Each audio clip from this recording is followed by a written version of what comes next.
Hola, hoy día tenemos un nuevo capítulo del podcast Masters y está con nosotros Francisco Sores, vicepresidente de Capeco, director de Confiep y miembro del directorio de la inmobiliaria La Venturosa. Y lo hemos invitado a Francisco para conversar sobre un tema que está muy latente, que es la pregunta inicial es si es que realmente hay una reactivación del sector inmobiliario. Francisco.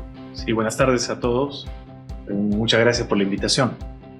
Y esa es una buena pregunta. En realidad yo creo que podemos empezar una conversación en función a ella, ¿no?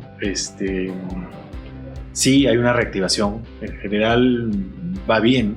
Ha sido un buen año. El año se han cerrado con cerca de 50.000 viviendas formales vendidas el año 2025. Este año va bastante bien también, a pesar del ruido electoral o bueno, sí, eso susurro realmente es un tema que está digamos, vigente en estos días, pero me parece que la reactivación ya viene de algún tiempo atrás. ¿O será que hemos estado muy rezagados con el sector? Sí, favorecieron varias cosas. En realidad fueron bajando las tasas, se reacomodó el tema de vivienda social. Habían, no sé si recuerdas, hace ya año y medio, casi dos atrás, habían suprimido los subsidios para el tramo 5 en mi vivienda. Esto había generado un reacomodo en la forma como se financia y después ya la banca pudo suplir esa... Claro, como que primero hubo cierta... las reglas no estaban claras, no sabían cómo se iba a comportar, ¿no? Sí. Y esta reactivación que mencionas, y que se ha conversado con otros desarrolladores inmobiliarios, ¿la percibes más en Lima, en provincias o es a nivel nacional? Creo bastante. Casi todo el país se ha reactivado. Ahí han sido buenos años al final, después del niño costero, el niño global. El agro fue muy bien, los metales están altos, han habido buenos ingresos. Así es. En general va bien, la economía podría ir mejor. Obvio, hay sí. Cuellos de botella ahí que afectan todos los sectores, pero definitivamente ha habido una mejora en todo sentido. Incluso las viviendas se venden en soles, los precios de los materiales no han subido mucho. Así es. Bueno, también el tipo de cambio ha colaborado en ese sentido, ¿no? Sí, es correcto.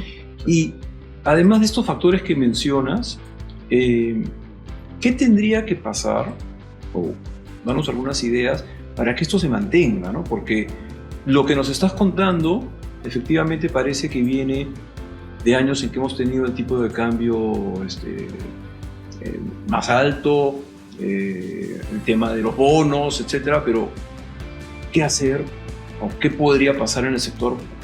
¿Qué recomendaciones podrían haber para que esto se sostenga en los próximos años? Eso es una buena pregunta. Ahí yo creo que hay que eliminar cuellos de botella. Por un lado tienes el problema de las factibilidades, sí, agua, desagüe, ambas, que pueden de alguna manera limitar el desarrollo de proyectos. Nada más que vamos a tener elecciones municipales a fin de año, entonces ahí va a haber algún cambio, bueno, varios cambios en las municipalidades, ¿no? Que son las que tramitan los permisos, los certificados de parámetros, etc. Sí, y va eso de la mano con el tema de planeamiento territorial. Tienes un problema desde el momento en que,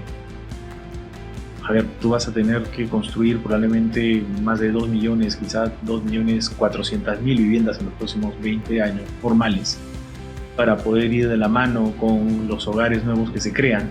Y no tienes planeamiento territorial en las 40, bueno, es un poco pretencioso decir que tenemos 40 ciudades, pero 40 ciudades y centros poblados principales del país. Porque estas ciudades no tienen su plan urbano. No lo tienen. O no todas. Sí, no lo tienen, no. Es más, a Arequipa, que lo había aprobado, lo impugnaron. Ya van casi 10 años en este proceso. Lima aún no, recién estaban hablando de presentarlo. Callao presentó hace unas semanas un plan de desarrollo que fue un gran anuncio. Pero esto sí pega directamente, por lo menos en el desarrollo formal de vivienda. Porque, me voy a poner este ejemplo. Yo soy director o gerente de una EPS. Entonces nunca hay agua, nunca planifican el desagüe, a la hora que quiero ir a las zonas de expansión urbana en las ciudades.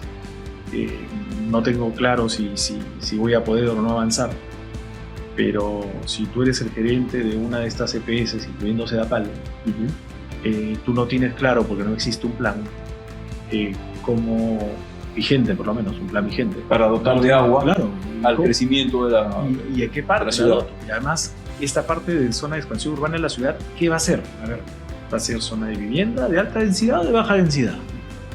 ¿Va a ser zona comercial o va a ser zona industrial? ¿Cuál va a ser la conectividad? Lo que estás diciendo es que hay una confluencia de varias entidades que tienen que apuntar en la misma dirección y sin embargo están como desarticuladas. Correcto. ¿No? Sí.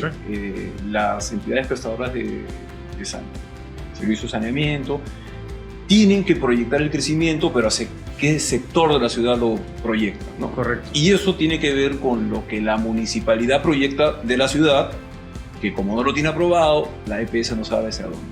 Y además está el sector inmobiliario, que obviamente ve una demanda insatisfecha y quiere proyectar sus desarrollos inmobiliarios y tampoco sabe en qué zona de la ciudad, qué altura, qué densidad, etc. Es correcto. Bueno, es realmente y te abre una preocupante. puertita, es una puertita ahí que es la por la que no quisieras pasar, que es la informalidad. Ok. ¿No? Y claro, y entonces empiezas a tener situaciones en las que, por lo menos estadísticamente, en los últimos años, el 95% de la expansión de las ciudades se ha generado de facto, por no decir informales. Y que cuesta más finalmente darle o dotarle de servicios a estos asentamientos que se van formando, ¿no? Sí, claro. ¿No? Y sin contar con el riesgo de la vulnerabilidad, porque va de la mano. No solamente el tema de la vivienda formal, no solamente es un tema de ordenamiento de las ciudades y de calidad de vida, sino también de riesgo ante sismos, de riesgo ante huaicos, ante cualquier tema vinculado con la naturaleza. Claro, uno a veces ve en la televisión, sobre todo en el verano, cuando se presentan estas lluvias y todos nos asustamos y bueno, vemos cómo la población reclama, etcétera. Pero la verdad es que no tienen otro lugar donde estar, o nadie les dice que no tienen que estar ahí tampoco, ¿no? Hay una combinación de cosas que... Ahí es otro de los problemas también, las autoridades muchas veces, y hay que decirlo como es, les da un poco de pena. Entonces, probablemente la autoridad puede hacer, no todas, muy dura con la fiscalización sobre los proyectos formales de vivienda y de repente muy permisiva con aquellos que están, entre comillas, autoconstruyendo. E incluso yo siempre he observado cómo las mismas autoridades que salen en la televisión o que exigen que tal o cual proyecto, o cierran de vez en cuando, intervienen algunos comercios porque no tienen, digamos, al día o en regla su INDECI. Y yo que recorrido alguno de estas municipalidades, me pregunto si sus edificios, ¿no? Sus sedes municipales pasan el INDECI. O sea, son como muy rigurosos en algunas oportunidades y en otras no tanto. Sí, lo que dices es correcto. Hay zonas en las que tú dices el 100% del centro poblado fue construido sin asesoría técnica, incluyendo en la municipalidad probablemente. Seguro. Claro. Y en cuanto... Hay una demanda, ¿no? Está clarísimo que la población, has hablado de alrededor de 12 millones, 1.200.000 viviendas. Por lo menos 2.400.000 2.400.000 viviendas para los próximos 20 años. Okay. Calculándola más o menos que estás hablando de 120.000 como mínimo. Y eso, estoy siendo bien conservador. Solamente tenga 140.000 hogares o 150.000 al año. ¿Y cuántas viviendas se construyen formales? No, a ver. El año pasado colocamos cerca de 50.000 créditos hipotecarios, no llegamos a los 50.000. Ok. Y probablemente súmale un porcentaje pequeño adicional que vaya construido por su cuenta con asesoría técnica. Ya digamos 55.000 viviendas al año. Sí. Que en 10 años nos daría 500.000 viviendas. Que está muy por debajo de los 2.400.000. Ahora, la población demanda vivienda, necesita vivir, ¿no? Y entonces van a la alternativa que es la informalidad. La informalidad o la autoconstrucción, pero de manera informal. ¿Y qué rol cumplen las entidades financieras cuando califican o cuando descalifican a estos clientes, porque hay una realidad. Estas viviendas tú las ves cuando pasa el tiempo y ves cómo se han construido, primero, segundo, tercer piso, se le pone acabados, etc. Y es verdad que cuesta mucho dotarlas de servicios, pero ahí hay un activo. Las entidades financieras se han adaptado a evaluar o han condicionado o han mejorado su proceso de calificación hacia estas personas informales. Bueno, sí. A ver, tú tienes entre 70 y 80% de informalidad dependiendo de las zonas, de las regiones. Puede ser que en algunas zonas sea un poco más y otras un poco menos. Y efectivamente, no mucha gente tiene ingresos, pero al final no puede demostrarlos, por lo menos de manera bancarizada. Okay. Sí. Entonces, las instituciones establecieron hace tiempo ya un sistema de ahorro para crédito, cada una tiene un nombre distinto, pero al final es el mismo producto, un producto similar, que consiste simplemente en que van ahorrando mensualmente el equivalente a una cuota, lo que sería una cuota, para ver si pueden o no pagarla de manera mensual. Entonces, dependiendo de la entidad financiera y del proyecto y del riesgo del cliente, puede ser entre 6 meses y un año ese producto de ahorro. Okay. Entonces, el cliente o el posible cliente hace un efecto de demostración, dice, oye, para que veas que yo puedo pagar una cuota, voy a hacer un ejercicio de pagarlo, de ahorrarlo, y ahí tú me evalúas. Sí, es correcto. Es una precalificación, le dicen, mira, si cumples con este proceso durante todo este tiempo, no hay ningún problema. Cumplido el plazo, se hace una segunda evaluación, realmente se ajusta a lo que esté la tasa del mercado y se hace la corrida y entonces sí puede cumplir, no, sabes que 3 meses más, quiero estar seguro si puedes cumplir o no. Porque un crédito hipotecario se repaga en 15 o en 20 años, ¿no? O sea, no es tan fácil como decir yo puedo pagar un crédito, realmente hay que demostrar que uno puede pagar no solamente en poco tiempo, sino a lo largo de todos estos años, porque finalmente el banco es el que se queda con el riesgo. Sí. Y hablando de estos plazos, cuando se proyecta un desarrollo inmobiliario, y hablando ya de la vivienda de interés social, de la que está financiada a través del Fondo Mi Vivienda, hemos hablado en otras oportunidades sobre el bono, ¿no? El bono, que es esta ayuda que el Fondo Mi Vivienda le da a las personas para que puedan pagar una cuota menor. Pero el bono, vamos a decir, se aprueba o se le dan recursos dentro del presupuesto y es una vez al año. Y los proyectos no duran un año, ¿no? Los proyectos duran 2, 3, hasta 4 años. Entonces, hay como un descalce, ¿no? Porque empiezas un proyecto y dices, lo voy a financiar, voy a hacer que este encaje dentro del producto de Mi Vivienda y mis clientes lo van a comprar con Mi Vivienda, pero tu proyecto va a tardar 3 o 4 años. Sin embargo, el Fondo Mi Vivienda te dice, nuestro presupuesto para el 2026 es este. ¿Qué pasa con el 2027, 2028, 2029? Sí, ese es otro de los cuellos de botella para mí. Todo lo que es vivienda social, vivienda de interés social, tienes una... A ver, no solamente sucede eso anualmente, ¿ya? Sucede también cuando hay cambio de gobierno. Ok, dentro del año también pasa. Sí, sí, y ha sucedido ahora. Por ejemplo, se aprobaron una cantidad de bonos menor a la que se había aprobado en el 2025. Okay. Y tú dices, oye, pero eso no tiene lógica. ¿Por qué no aprobaron? Lo vea el siguiente gobierno. Y entonces se genera una especie de nebulosa respecto de la predictibilidad. Yeah. Sí, y más aún para los proyectos de interés social, más que la vivienda social propiamente dicha. Porque ahí dependes muchísimo más del subsidio. Claro. Tú haces una comparación con otros países y definitivamente vas a ver que ellos sí lo tienen como parte de su marco, el equivalente al marco macroeconómico multianual.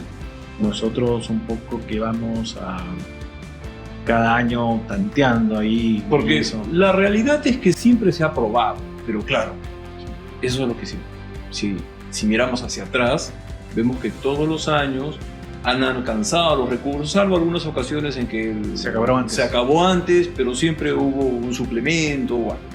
Pero Claro, ¿por qué no de una vez proyectar varios años, ¿no? Cosas que No, crean. además porque es un producto exitoso. Mira, uno de los problemas que tú tienes siempre en casi todas las instituciones del Estado, no todas, es que terminan devolviendo parte del presupuesto no utilizado. Así es. Y No, este ahí es las uno... municipalidades es un claro ejemplo, ¿no? Hay un ranking de quienes no completan su presupuesto. Sí, sí, pasa bastante con las municipalidades. Y este es un ejemplo de que todos los años se utiliza el 100%. Ok. El bono. El bono. Del Tanto programa así Miguel. que hay varios, efectivamente, que de manera excepcional han tenido que trasladar partidas no utilizadas de una parte del presupuesto del sector a esta parte para poder cubrir y no paralizar los proyectos en ejecución.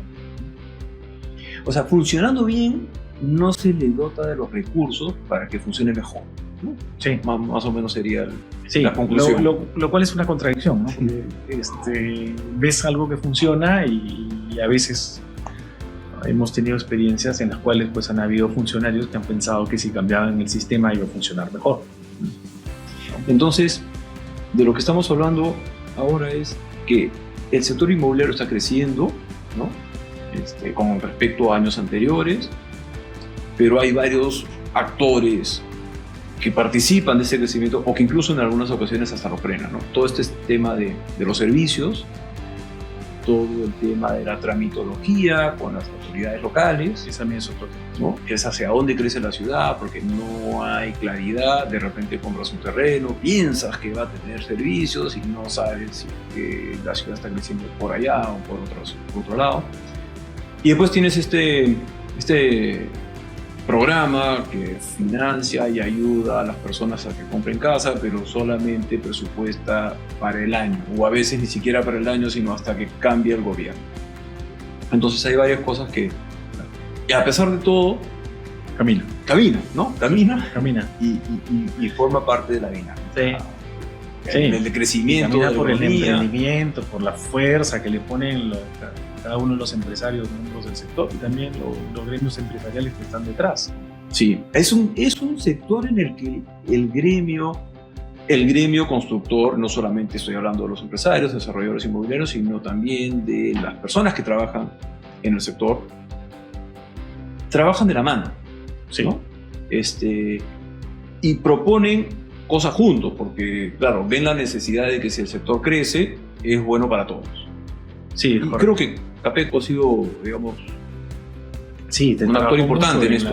En el año 2016, cuando Pedro Pablo Kuczynski es elegido presidente, mediante una resolución suprema se establece una comisión consultiva permanente, mediante la cual la Cámara, la Federación de Trabajadores de Construcción Civil, el Colegio de Ingenieros, el Colegio de Arquitectos y la Asociación de Municipalidades, junto con el Ministerio de Vivienda, se dedicaban a proponer lineamientos para ese sector y hacer un plan, ya no un plan de gobierno, sino una política de Estado que trascienda gobiernos. Y eso es la idea, en realidad. Eso Claro. te permite ya trabajar planeamiento territorial, pero no solamente te permite trabajar planeamiento territorial, sino el tema que comentábamos de los financiamientos. Ahí ya tienes visibilidad, entonces tú ya estás hablando de no solamente un plan de 100 días, estás hablando de 5 años y haces lineamientos de 20, y ya puedes sentarte, y claro, el mundo va a ir cambiando, y el Perú también, pero vas haciendo ajustes, pero ya tienes por lo menos una luz en el horizonte, entonces sabes más o menos a dónde va a remar. Hoy día Sí. eso se desarticuló después de Pedro Pablo, y es un tema que sí se necesita no solamente en el sector vivienda, pero en general en todos los sectores. Comisiones que de alguna manera permitan la participación de la sociedad civil y que de alguna forma, y disculpa la redundancia, pero que genere las pautas para poder trascender gobiernos. Porque casi, como bien mencionabas tú, todas estas políticas no pueden ser de un partido o de otro, o de un ministro o de otro, o de un viceministro o de otro, sino que tienen que ejecutarse en plazos mucho más largos. Sí, bueno, además hay común denominador que han trascendido los años, ¿no? Sí. Solamente que, como dices tú, esto es cuando uno lo mira hacia atrás. pero claro, ¿qué va a pasar en los próximos años? No se sabe, porque realmente el Perú es así. Sí, sí, y además, hoy que estamos en periodo electoral no deberíamos estar hablando de planes de gobierno, deberíamos estar hablando de la política de estado de vivienda, de la política de estado de infraestructura, de la política de estado, y me voy a salir del sector, de pesca, de minería, de agro. Hablando de otros sectores, el sector inmobiliario, como requiere de mucha tierra y las ciudades tienen un continuo urbano que tiene sus límites, pero las ciudades crecen fuera de esos límites y comienzan a abarcar zona rural, o llámese zona agrícola.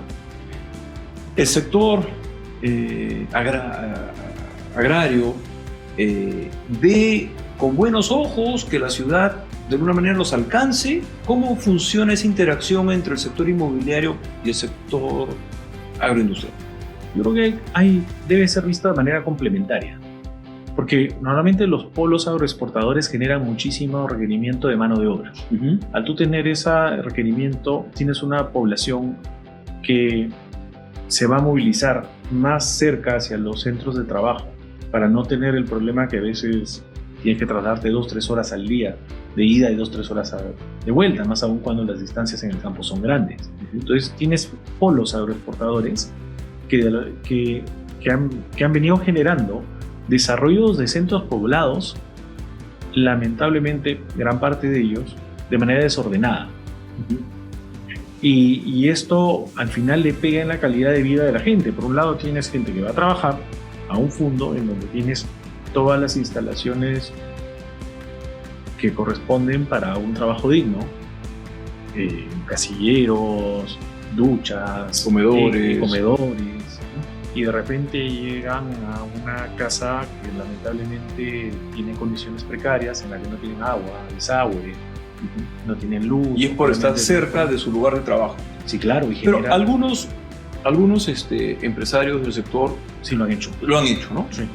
Y han fomentado algunos centros de vivienda, sí, digamos, que combinan todos estos factores que hemos hablado del bono, del planeamiento urbano, y etcétera.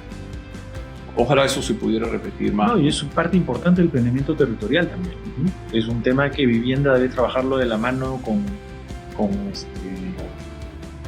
el sector agro. Pero no solamente eso, sino los gremios vinculados al tema de agro, trabajarlo en la mano con los gremios vinculados a los temas de construcción y vivienda. Porque de otra manera no va a ser, van a ser solamente intervenciones aisladas. Claro. Al final va a ser... Y se pueden tomar como ejemplo... Tal punto, se pueden tomar como ejemplo esos emprendimientos o esos desarrollos que han funcionado bien, ¿no? Y tratar de replicarlo. Sí, por supuesto. Porque si alguna vez, si algunos han salido bien, bueno, hay que tomarlos como ejemplo y estudiarlos y ver qué cosa es lo que funcionó y qué cosa no. No, y si sales de agro y vas a otro sector, por ejemplo, Chilca. Para mí Chilca, lo voy a decir con nombre y apellido, Chilca es un ejemplo en donde tú tienes unas empresas que cumplen con los estándares más altos a nivel mundial. Las empresas generadoras de energía, ¿no? Y está Coca-Cola ahí, está ACA, está TASA, y vas ahí nombrando, y una zona de desarrollo industrial. Hay personas que se van a tener que movilizar. Y está relativamente cerca de Lima, pero no tan cerca como para ir y venir de repente, ¿no? Correcto, sin estar, pues, imagínate si vives en la zona de Lima Norte y tienes tu trabajo en Chilca y evalúas mudarte. Necesitas una oferta también de otro tipo de infraestructura urbana, ¿no? ¿Y Chilca ya está desarrollando algo de eso o no? Como plan de desarrollo territorial, no. Pero se está dando de manera natural. Por el empuje de los empresarios. Sí, ¿no? Y tú ves que todo el sur de Lima está creciendo de manera por emprendimientos privados. No por un tema de desarrollo de planeamiento estatal del suelo, ¿no?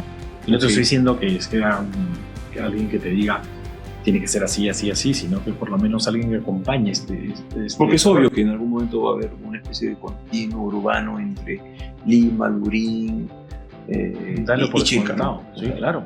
Deberías estar Sí, claro. La carretera casi es una avenida, dentro de poco va a tener semáforos y rompemuelles. Totalmente. Totalmente. Bueno, Francisco, muchas gracias por acompañarnos. No sé si quieres agregar algo más. Bueno, no, muchas gracias por la invitación. Yo creo que lo que nos hemos quedado conversando es un tema fundamental, ¿no? Creo que sin un planeamiento nada es sostenible a mediano o largo plazo. Creo que el sector crecería muchísimo más si hay un compromiso de parte de las autoridades de poder trabajar de la mano con visiones que trasciendan gobierno. Estos temas que mencionas son justamente lo que de alguna manera tratamos de estudiar en la maestría inmobiliaria de SAN, ¿no? Contribuir con un granito de arena para que los profesionales vean de manera agregada todas las aristas que hay. Pero bueno, es un trabajo, digamos, difícil porque el Perú tiene un montón de distritos, provincias, y cada autoridad lee distinto o interpreta distinto la misma norma, etc. Es así. También hay un montón de oportunidades. Sí, pero la academia es fundamental, la academia es importante porque pone los temas sobre la mesa también y permite que gente que se está formando empiece a tomar conciencia de lo que se necesita y que se dé cuenta que cuando hace algún tipo de trabajo vinculado al sector también puede alinear intereses con el futuro de la ciudad. Sí, así es. Bueno, muchas gracias nuevamente, Francisco, y bueno, nos despedimos de este podcast. Muchas gracias y esperamos volver a verlos en el siguiente capítulo.